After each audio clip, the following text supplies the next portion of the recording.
You've made it pretty clear that team is so crucial and important, right? And are you thinking, okay, we need our team to be fast moving and flexible because who knows what could happen with online casino regulation tomorrow? Or like, do you think, and how much do you plan for, I don't know, like risk management? Yeah, so risk management and compliance certainly, but I think in terms of like longer strategic planning, we've always been like super bad at it, and I think it kind of played in our favor because the industries have been so fast moving anyway that like once we would have been able to implement all of this like fancy and elaborate business plans, then the world would have changed anyway.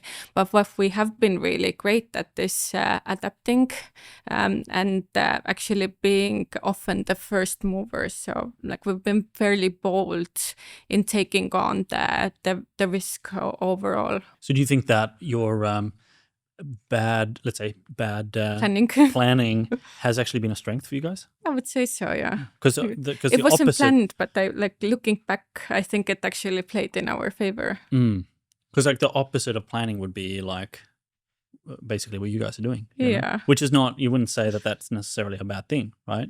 It's just planning would get kind of in the way of being adaptable. But it's very atypical for you could say a corporate business of more than 1,000 people. Has that become more difficult?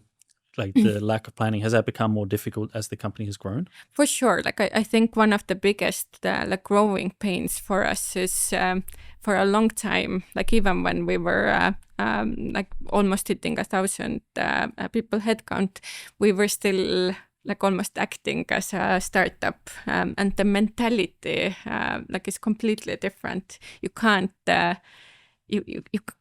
you just humanly can't do it this way. What we've done now is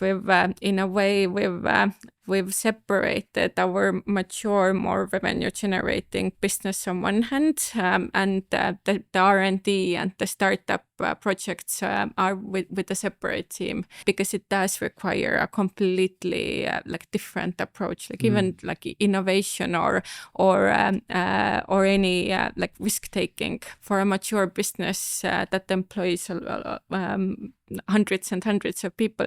You can't actually afford to risk with it, but actually on smaller R&D projects, like you can still like launch very fast. You can go live without like weeks of testing. You can like just like see how the customers respond immediately. Hey, if you enjoy that clip, you're gonna love the full episode of Winning Friends. Check it out in the link below.